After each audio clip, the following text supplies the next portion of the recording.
God set a standard for his people to describe for us what righteousness looks like. And he's never changed his standard for righteousness. He's never changed his standard for holiness. Now, when different things come, you got to realize this is unacceptable behavior. This is not becoming of a Christian. And you have an internal governor of the Holy Spirit that can help us to know certain things. And I love something that Robert Frost said. He says, don't ever take down a fence until you understand why it was put up. So you find fences, why would we take it down and we don't even understand why the thing was put up? There's a reason that God said don't do certain things. And he gave us those laws. He gave the Jewish people those laws to keep them healthy. He wasn't trying to punish them from good taste and stuff. He was trying to keep them healthy. So don't ever take down a fence until you know why it was put up.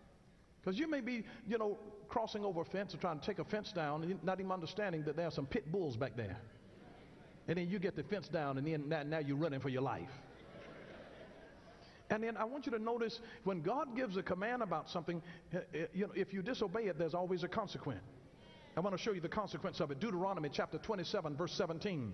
Cursed is the one who moves his neighbor's landmark, and all the people shall say, amen. You see that? Notice that was a curse on them. If you defrauded your neighbor out of some property because you moved his boundary line. You moved that. God says that was a curse on you for doing that. So we all have boundaries of some kind. There are what I call intellectual boundaries, and we each have a unique capacity for knowledge and for understanding. And sometimes, as a part of your intellectual boundaries, sometimes you just need to be alone. Every now and then, I'll just go and eat all alone. And sometimes people come up to me and they say, oh, we feel so sorry for you eating alone. I said, no, I need to have an intelligent conversation.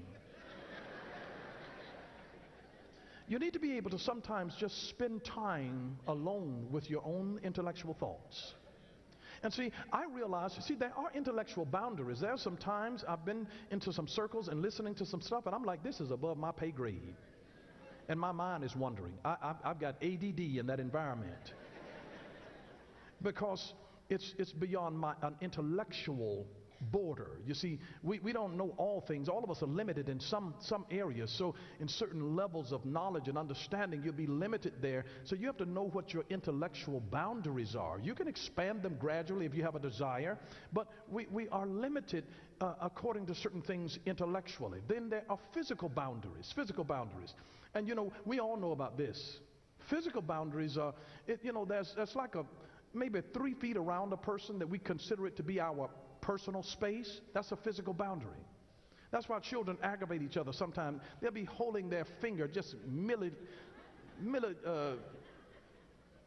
what do you call that? It's not a milliliter, it's a millimeter. Just away from a person's eye, from somebody's nose, and then they be saying, I ain't touching you. You got the finger just right in their face, just aggravating the child, to no end. But see, they have invaded their personal space because about 3 feet around us, is what we call, it's an invisible personal boundary.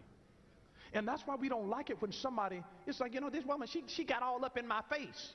They're saying that she crossed over a boundary line. She got too close. She was in my personal space, and it's like, I don't know you like that.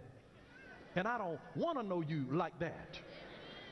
But we're saying that this is my personal space. There are personal boundaries that we have. And there are sometimes physical boundaries that we have by rivers or mountains. You know how rivers and mountains and certain regions of wilderness will separate states or cities or particular counties because of some physical boundary. So we have intellectual boundaries, we have physical boundaries, we have emotional boundaries. The emotional boundary means that every person needs to feel safe.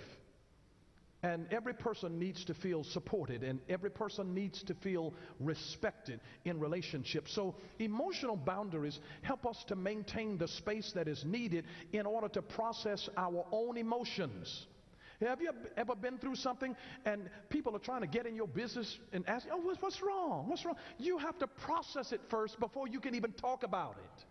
You need time, so there is an emotional barrier. It's like, give me a few minutes. I just need a few minutes. It doesn't mean that I don't want to talk to anybody, but I don't want to talk to anybody right now. There's sometimes, even in your ritual in coming home, to help you to make the transition from the workplace back to the home environment, you have to have some cleansing ritual that helps you to get all of the issues of everything that you've gone through over the course of that day, dealing with traffic, trains, buses, unreasonable bosses, and all of this kind of thing.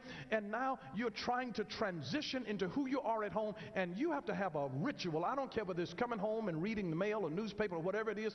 It's your cleansing ritual to get you in a mindset to say, okay, now I can be mama. What you want now, baby?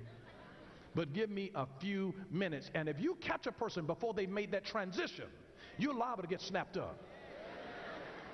People just need some personal space, and you have to know the people that you live with, so don't always just greet people, with problems, because they need to make a transition. And you want to help them to know you are not still at your office. This is our home. Take it off, shake it off, whatever you need to do. But listen, let's give them time to just emotionally process this stuff, get sort of cleansed of that thing, and now in a mindset where we can treat each other like civil human beings in an atmosphere of love, peace, and harmony. And so this is why we have to have emotional boundaries. Then there are what's called spiritual boundaries. Now, spiritual boundaries help us to realize that we have to respect the rights of other people to believe whatever they want to believe. Because nowadays, there are people that are heathens and atheists and all kinds of stuff. They want to believe whatever they want to believe. They have all kinds of philosophies about God. Some people have created their own personal philosophy. But let me just tell you about that. They have a right to believe whatever they want to believe about it. But Romans chapter 16 verse 17 says this: "Now I beseech you, brethren, mark them, set a boundary between those who cause divisions and offenses contrary to the doctrine which you have learned, and avoid them." Avoid them.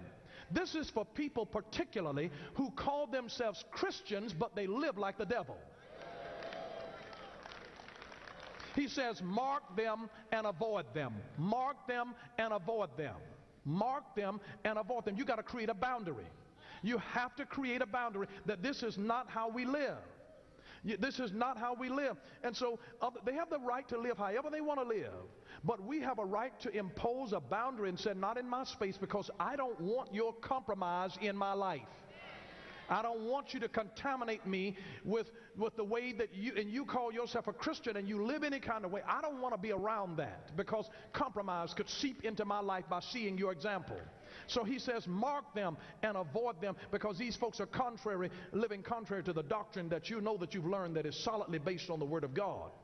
And so boundaries really come as a result of a person having a healthy sense of self-worth. Because when you don't value yourself, then you don't set any boundaries on yourself, and so you end up doing anything. You become like a doorknob. You give everybody a turn. And it's amazing, and people that do that don't value themselves. There's an esteem issue that's there.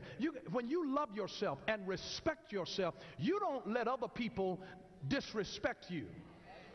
Because if it doesn't help you to grow, you have to sometimes, when you don't have the right without serious repercussions, you have to learn how to check out up here and go to that special place in your own mind.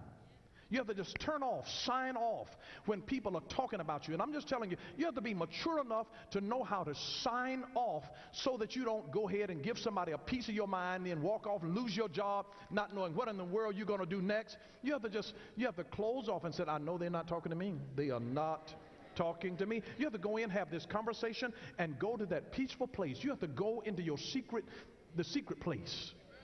On the inside, that's right here. Set a boundary and said, you know what you're doing is not healthy for me. That is not good for me. This is not for me. I don't want that in my life. So you have to, out of respect for yourself, your own worth, to say, you know what, we don't speak that kind of language in my home.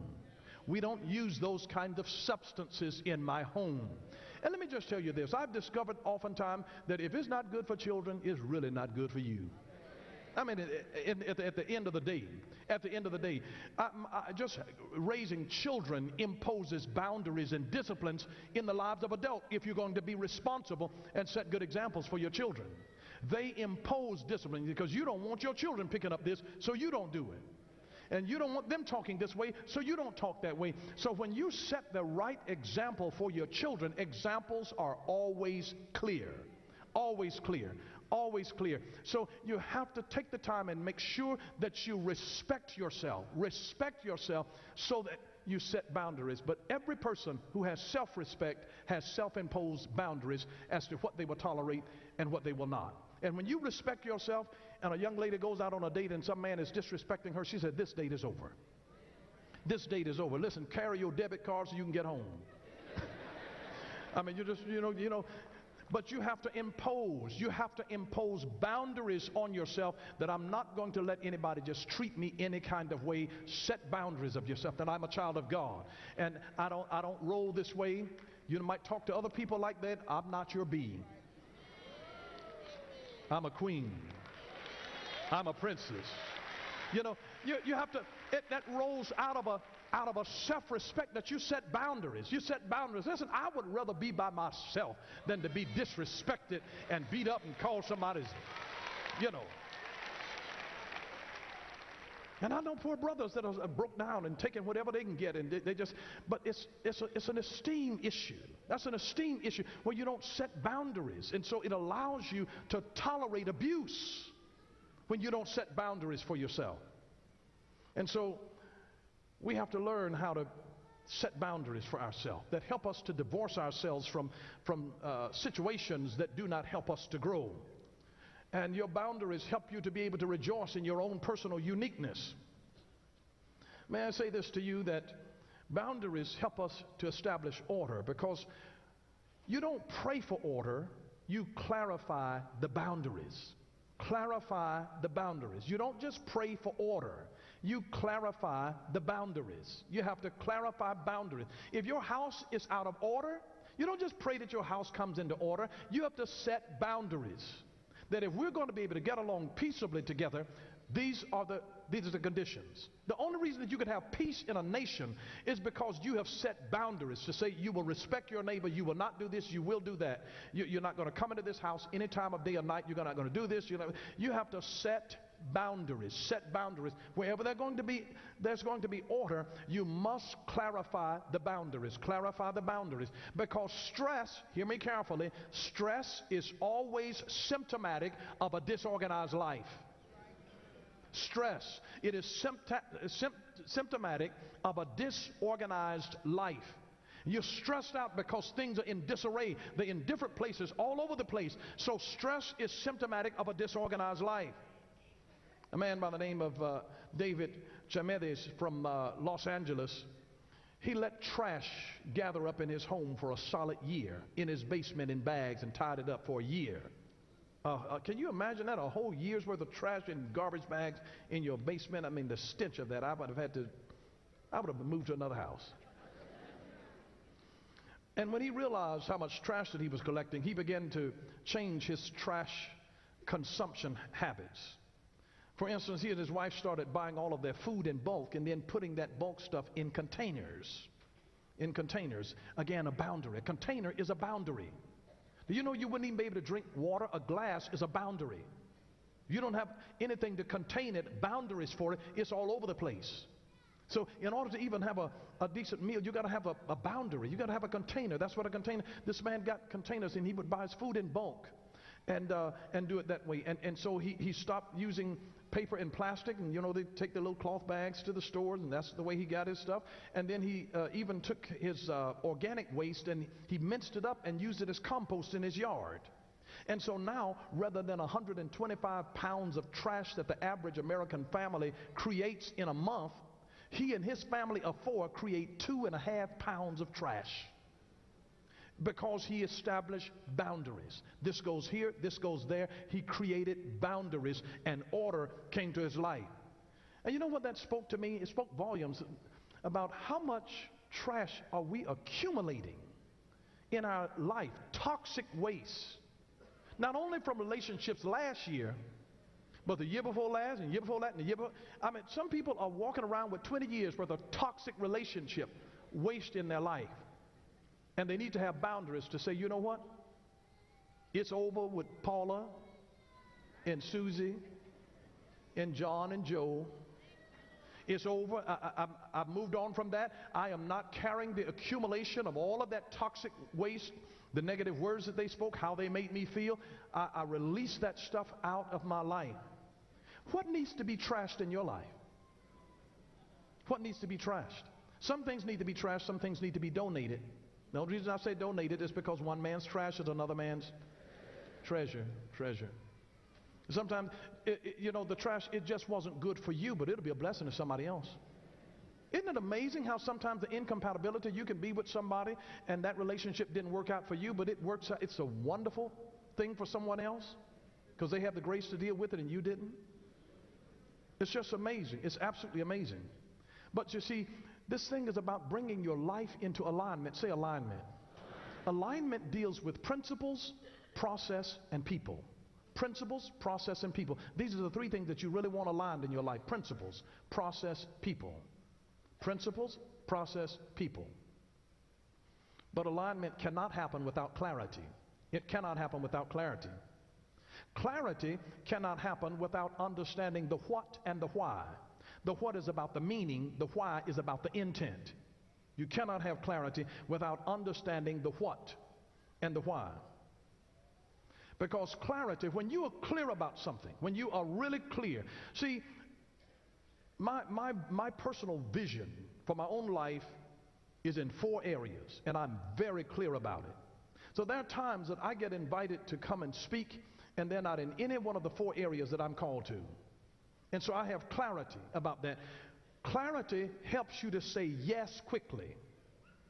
Because if I'm clear about who I am and what I'm called to do, it helps me to say yes quickly. But also, clarity helps me to say no gracefully.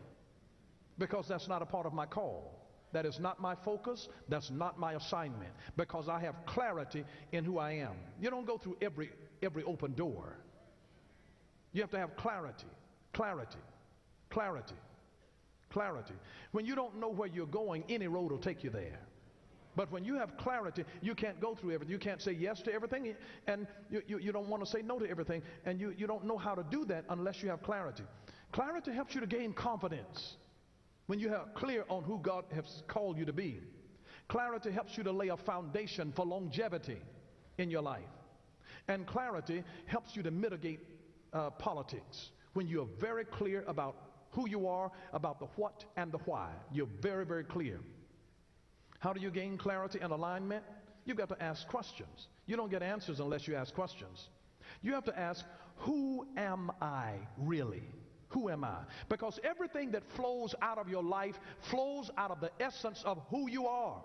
You need to be clear, first of all, over who you are. Who you are. And then you have to be clear about where have I been? Where have I been? Where have I been? You know why that's important? Because God will use where you've been. He's not going to throw away where you've been. All of this, the hell that you went through, that prepared you for who you are right now. May I just tell you that God used crises in your life and disappointments and heartaches and setbacks to develop you? If you never had any conflict, any challenge, any controversy in your life, you never would have had anything to make you pray. You never would have had anything to really make you grow and to become challenged. The things that almost took your breath away, that almost knocked you out and left you feeling numb, that was the greatest challenge, but it's also the thing that brought you the greatest development, where God was able to be faithful in that thing, in bringing you through that, bringing you out of that, and strengthening you, because if it doesn't kill you, it makes you stronger. So it's about where have I been, and then it's about what have I done? What have I done? Because God is going to use what you've done, you know, the things that you're really passionate about, to even speak about where you're going. And then where am I now? Where am I now? If you don't have clarity about where you are now, nobody can help to direct you. If you're going to get directions to any place, they've got to know the starting place, and they've got to know the point of destination. They don't have to know where you came from, but they do have to know where you are right now and where you want to go. Those two things, they have to have clarity on. And here's the problem with some people. We think that we're in one place when in reality we're in another. And then we ask God for directions. And God does not give you direction based on where you think you are. God gives you directions based on where you are. And so if God gives us directions based on where we are, but if I think that I'm here, then I'm going to get lost following his directions. But it's because I'm deluded in my own mind, thinking that I'm somewhere that I am not. So you have to have clarity on where you are now, and then you have to have clarity on what you want. Jesus said, what things soever you desire. Matthew chapter 11, Mark chapter 11 and verse 24. What things soever you desire, when you pray, believe that you receive them, and then you shall have them. Jesus said, whatever you want.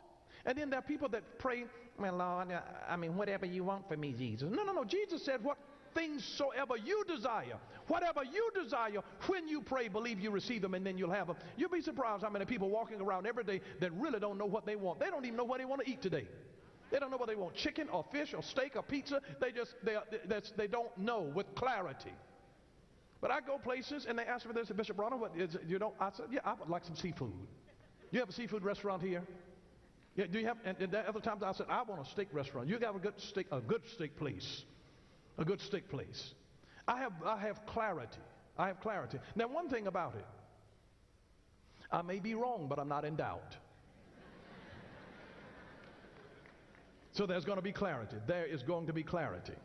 And see, this is the reason that you have to have clarity, is because whenever you set a vision in your life, whenever there's a vision that is set in your life, and I hope that this is helping someone, there are things that are going to pop up along your journey. When you're waiting on Miss Right or Mr. Right, things pop up.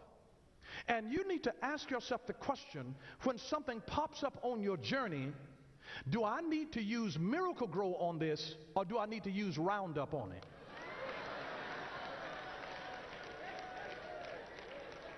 And there are some people that are going to pop up in your life that you need to...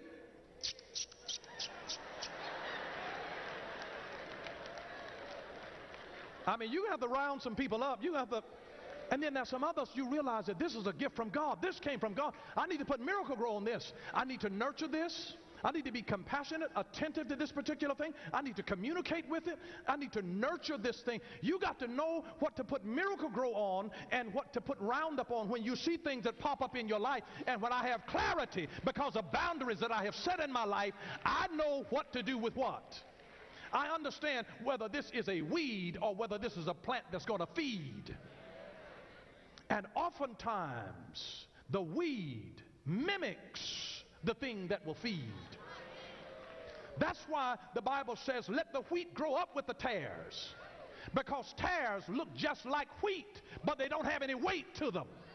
And that's why when you're in the winnowing place, you throw the wheat up and the real wheat will fall down, but the tares are carried away by the wind. You let God go, because God will give you a discernment in your spirit, and that's why when you walk with God, even when you can't see, God says, the steps of a good man are ordered of the Lord, and he delights in his way, Psalm 37 and 23. And God will walk with you, and he'll give you discernment, and he'll let you know what I want you to pour some Miracle Grow on this, or I want you to put some Roundup on this, because you got to weed this thing. We are the caretakers, the custodian of the garden. God put Adam in the garden and said, now take care of this thing. And there are going to be some things that are going to grow. Some will grow that will feed, but others will grow that are weeds, so they come to choke the life out of the thing that feeds. And you got to have enough discernment in you, because you've got clarity to realize this is a weed, this is a life sucker here. And this is coming to drain my energy, my resources, and to divert my attention and to get me out of place. And you have to say, the devil is a lie. Somebody shout, round up.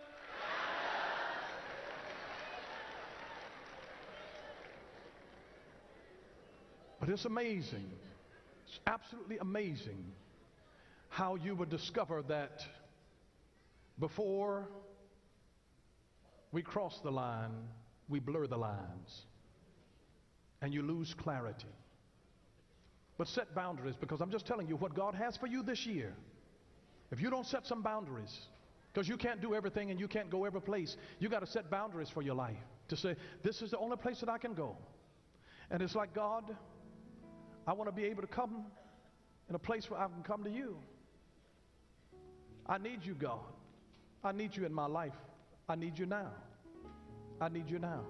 Bow your heads. Bow your heads. Just nobody walking. Just in reverence to God. Just in reverence to God. We don't want your movement to be a distraction on somebody who's about to make a decision that is critical. Just critical. Because we're running after him. It is our way of saying, God, I want to leave this world behind and I want to run after you. It is saying, Lord, I will run after you with all of my heart. I want that to be a line. Some of you, I heard the Lord say that you need to draw a line in the sands of time today. Draw a line of demarcation. To say, this was my former life.